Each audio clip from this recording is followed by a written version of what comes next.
9:53, cuarto día del juicio contra el expresidente Álvaro Uribe. El tema es falsos testigos. El senador Iván Cepeda negó haber ofrecido dinero a ex paramilitares, denuncia que hay una campaña de desprestigio en su contra. También hay denuncias del lado de la defensa del expresidente Álvaro Uribe, que estuvieron en plan de interrogar a Iván Cepeda, que aquí es el gran acusador. Juan Esteban Quintero. Néstor, buenos días. Avanzó el cuarto día de juicio contra el expresidente Álvaro Uribe por falsos testigos, con la declaración de un testigo clave en el caso, el senador Iván Cepeda. Durante la intervención de la Fiscalía se hicieron varias preguntas al congresista sobre su rol como defensor de derechos humanos en varias cárceles del país, escuchando los testimonios de ex jefes paramilitares. Cepeda negó haber hecho algún ofrecimiento económico a estos hombres en armas que terminaron salpicando al expresidente Uribe, como el caso de Pablo Hernán Sierra. ¿Realizó usted alguna propuesta económica de beneficios penitenciarios o de cualquier otra índole al interno Pablo Hernán Sierra para que rindiera esta declaración? Ninguna de esas prebendas u ofrecimientos. Misma respuesta entregó en el caso que involucra a Juan Guillermo Monsalve, testigo estrella de la Fiscalía. Cepeda dijo que no hizo ofrecimientos para que testificaran en contra de Uribe, pero afirmó tener conocimiento de ayudas económicas que sí recibió la familia de Monsalve por parte de organizaciones no gubernamentales de carácter humanitario. Llamó la atención la objeción que hizo el abogado Jaime Granados cuando Cepeda habló de un viaje a Estados Unidos en donde Salvatore Mancuso habló sobre un encuentro con el expresidente Uribe. Entre esos hechos habló de su vinculación con generales del Ejército Nacional. Mencionó 2 encuentros que tuvo con el entonces presidente de la República, Álvaro Uribe Vélez. Objeción, su señoría. Pasada la tarde, el abogado Jaime Granados inició a leer su cuestionario en contrainterrogatorio a Cepeda. Allí, el parlamentario aseguró no tener certeza de que los hermanos Uribe Vélez participaran en la creación del bloque metro de las autodefensas en la hacienda Guacharacas. A usted le consta, tiene conocimiento directo y personal que haya habido alguna participación del expresidente y senador Uribe Vélez y de su hermano Santiago en la conformación del bloque metro. No. Durante ese espacio hubo atropellos por parte de Granados a Cepeda en su respuesta, que motivó a que la juez Sandra Heredia llamara al orden. ¿A qué otro? Si quiere puedo entrar a detallar. ¿Existe algún recluso en Colombia que haya recibido 9 visitas distintas con Iván Monsalve? Sí existen. ¿Quién? Hay prisioneros de las organizaciones armadas con las que se han hecho procesos de negociación. Personas totalmente diferentes. Incluso el expresidente Uribe intervino haciéndole por primera vez preguntas a Cepeda durante su juicio. Sí, efectivamente el proceso de extradición masiva de los ex jefes paramilitares generó un colapso del sistema de justicia y paz. Otro de los aspectos que dejó la audiencia fue las amenazas que dice haber recibido en los últimos días uno de los abogados del expresidente Uribe. Hablamos de Jaime Lombana. Este defensor pidió a las autoridades poner atención a ese tipo de hechos y dejar registro. Se espera que este martes continúe el juicio. Juan Esteban Quintero, Blue Radio. Y efectivamente hoy martes será el quinto día. Doctor Granados, abogado de Álvaro Uribe, del expresidente Uribe, buenos días. Buenos días, Néstor, ¿cómo estás? Doctor Granados, este ejercicio de poner a Cepeda a responder a los abogados del expresidente Uribe, ¿qué les dejó a ustedes? ¿Qué conclusión les dejó a ustedes? Bueno, creo que quedó muy claro, gracias al contrainterrogatorio, que al senador Iván Cepeda no le consta nada. Que aparte de eso, él se dedicó a prestar una cantidad de auxilios y de apoyos a todo aquel que quisiera declarar contra Álvaro Uribe Vélez y su hermano Santiago, y justamente él tuvo que reconocer esas gestiones. La más significativa es que antes siquiera que hubiese él tenido contacto directo con Juan Guillermo Monsalve, que fue el 16 de septiembre del 2011, 3 días antes ya estaba intercediendo para que cambiaran de reclusión a esta persona, lo que indica claramente una conducta de favorecimiento a un recluso, aún sin tener conocimiento de su declaración, donde él iba, como lo hizo, a generar un desprestigio al presidente Uribe. Perdone, ahí lo interrumpo. ¿Cómo podía el senador Cepeda favorecer al testigo si quien gobernaba era el expresidente Duque y manejaba las cárceles era el expresidente Duque? Pues no sé, Néstor, si yo estoy equivocado, pero en el año 2011, 13 de septiembre, el presidente de Colombia se llamaba Juan Manuel Santos, no Iván Duque. Y usted, sí, pero eso fue continuado. ¿Y usted cree que en ese momento Santos, que venía a ser ministro de Defensa de Uribe, estaba ayudándole a Cepeda? La evidencia es más grande que las pirámides de Egipto. Ustedes saben muy bien, Néstor, y todo el país lo conoce, que la ruptura de Juan Manuel Santos con el presidente Uribe, cuando se separó de él y que lo ha calificado el presidente Uribe como traición, arrancó del mismo día su posesión, cuando invitó a Maduro a la posesión de Juan Manuel Santos. Así que es claro que ya había una separación. Hubo una separación cuando cambió la terna para fiscal, una separación cuando decidieron perseguir a los miembros del gobierno de Álvaro Uribe Vélez. Hubo una persecución en diferentes ocasiones. Y ya en ese momento, en el año 2011, septiembre 13, existía esa persecución. Así que no hay la menor duda que eso ocurrió, que intervino directamente el senador Cepeda, en ese momento representante de la Cámara, para favorecer a un recluso en una campaña de desprestigio que ya reconoció él que estaba realizando, porque lo que iba era preguntar por Álvaro Uribe Vélez y su hermano Santiago y no hacer otra cosa. Doctor Granados, ¿cómo es la historia de los chats, de las conversaciones entre el senador Iván Cepeda y Juan Guillermo Monsalve? Y la historia que pues está en el proceso, pero que vale la pena recordar, de la advertencia que le hizo en algún momento el magistrado César Reyes al senador Cepeda sobre el hecho de que reconociera o no que él había borrado o no esas conversaciones. Ricardo, pues tienes una memoria impresionante para acordarte de tanto detalle. Y efectivamente, como bien lo dices, ocurrió lo siguiente. Durante los días 21 y 22 y 23 incluso de febrero del año 2018, hubo una serie de comunicaciones que le dirigió vía WhatsApp Juan Guillermo Monsalve, que tenía celular en la cárcel, siendo esto algo prohibido, y se comunicaba por esa vía y por WhatsApp con el senador Iván Cepeda. Y esas comunicaciones referían tanto unos pantallazos mandados y datos de chat entre este señor Juan Guillermo Monsalve y un tal Carlos Eduardo López Callejas, alias Cariche, y los que les mandaba el senador Iván Cepeda. Curiosamente, estaba o una parte de lo que le decía Callejas y lo que decía Juan Guillermo Monsalve, pero nada de lo que le contestaba Iván Cepeda. Entonces, al preguntarle en el año 2019, concretamente el 4 de octubre del año 2019, al senador Cepeda sobre esto, en ese momento magistrado instructor César Reyes le previno al senador Cepeda que él tenía derecho a guardar silencio, porque podría ser un delito el borrado de esos chats, y el senador Cepeda se acogió a ese derecho constitucional de guardar silencio y no respondió.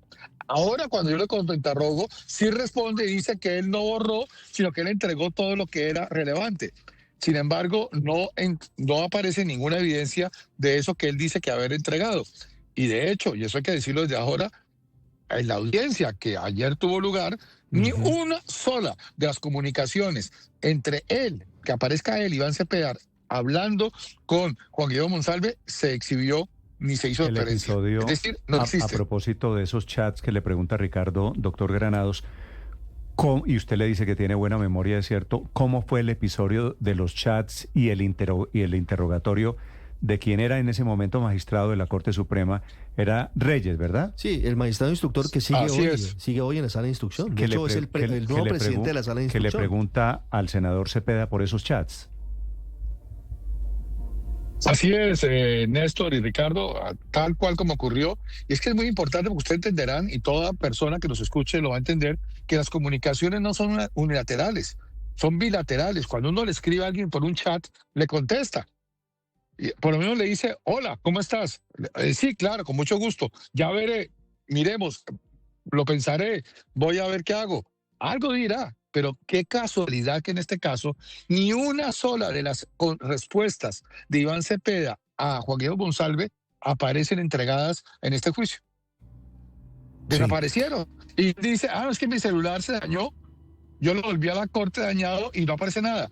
Eso se parece mucho a lo que hoy en día está ocurriendo en la investigación que se sigue en España contra el fiscal general de España, por el borrado de comunicaciones en un pleito que es muy famoso en este país. Y ya ha habido otros antecedentes en otros países, no solamente en España y en Colombia. Pero bueno, lo importante, yo creo que es lo que todos queremos, que se sepa la verdad.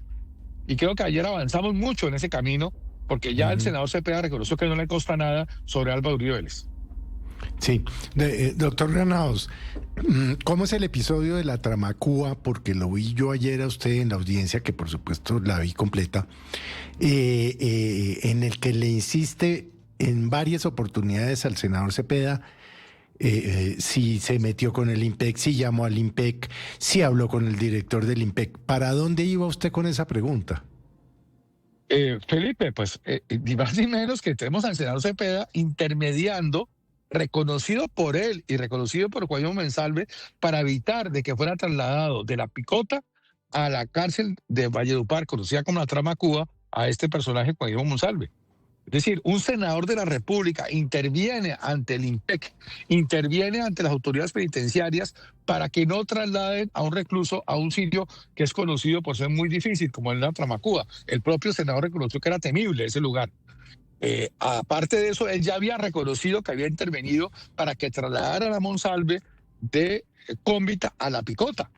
Incluso había intervenido antes de entrevistarse con Monsalve, como dije. Esa entrevista inicial fue el 16 de septiembre del 2011 y la hizo esa petición el 13 de septiembre, es decir, 3 días antes. Estamos hablando que hay 2 intervenciones puntuales, decisivas, a favor de Monsalve de parte de Iván Cepeda. ¿Y por qué es irrelevante eso, Felipe?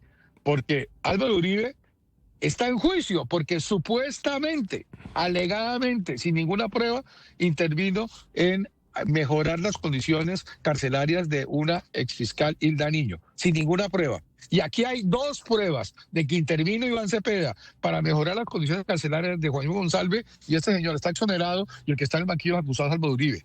No hay mayor sesgo posible que eso. ¿Eso se llama hacer justicia? ¿O se trata de una politización de la justicia? Sí, pero corríjame por favor, porque el profesor es usted. Cuando yo lo vi a usted tan insistente en esta pregunta de la Tramacúa y de las gestiones del senador Iván Cepeda, cuando reconoce que sí, ¿estaba usted pensando, o es impresión mía, le ruego que me corrija por favor, en tráfico de influencias? Pues como eres abogado, Felipe, pues claramente eso tiene nombre y apellido en el Código Penal y se llama tráfico de influencias de servidor público a favor de un tercero. Pero en este momento, en la dinámica del contrainterrogatorio, lo que yo quiero ahora es que se sepa la verdad. Ya luego veremos las consecuencias de esa verdad. En la medida en que los delitos no estén prescritos, habrá consecuencias jurídicas. Pero primero hay que establecer la verdad. Y ese es el objetivo de este proceso. Y créame que no hay ninguna persona más interesada en que se establezca la verdad que Álvaro Uribe Vélez en este juicio. Y se verán ustedes las sorpresas que vamos a mostrarles en este juicio. Ya lo verán.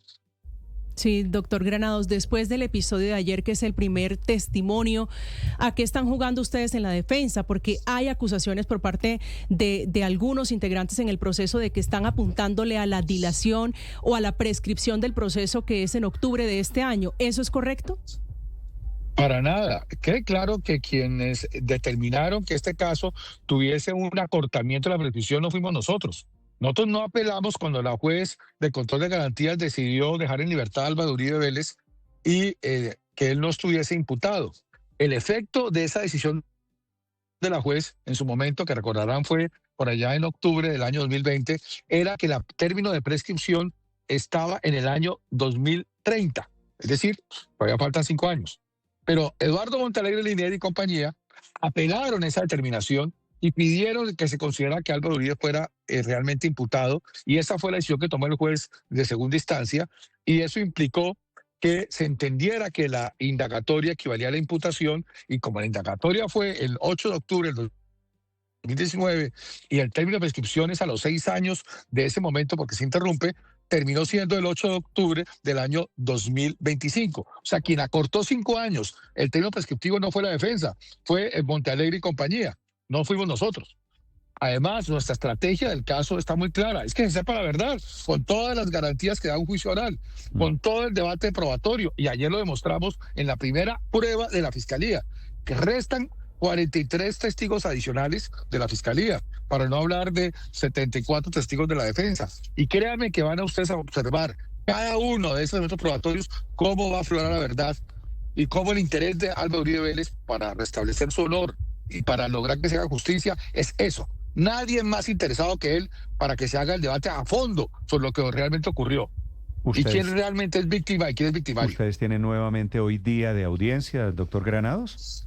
Ernesto, no, hoy no, estaba programado con anticipación que reiniciemos mañana, miércoles 26 de febrero a las 8:30 de la mañana. Terminará el interrogatorio por el segundo turno que tiene la defensa y que ustedes se enterarán que por supuesto no puedo hablar de lo que voy a preguntar. Y luego de que culmine, o si hay una pregunta del Ministerio Público de la señora juez, ya anunció que se va a presentar postular como víctima increíblemente el condenado, delincuente, asesino múltiple, Pablo Hernán Sierra García, quien a través de su abogado, el doctor Toro, va a postularse como alegada víctima. Ya tendremos ese debate mañana. Y después de ese debate, una vez concluya, el siguiente testigo en turno que ha postulado la Fiscalía es Juan Guillermo Monsalve Pineda, que créanme, estamos esperando con mucho entusiasmo, con gran atención ese contrainterrogatorio, porque a diferencia de lo que los demás saben, ya yo tuve la oportunidad de contrainterrogarlo a él en el año 2012, y ya él en el año 2012 dijo, y está grabado, lo que dijo ante la Fiscalía, que no le costaba nada sobre Álvaro Uribe Vélez. Así que ya veremos eso, no puedo anticiparme lo que va a pasar, pero créanme que lo estamos esperando con gran fruición. Ese va a ser un día muy interesante. Doctor Granados, gracias y suerte. Gracias a ti, Néstor, y a toda la mesa de Blue Radio. Es el abogado del expresidente Uribe a las 10:10 en Mañanas Blue.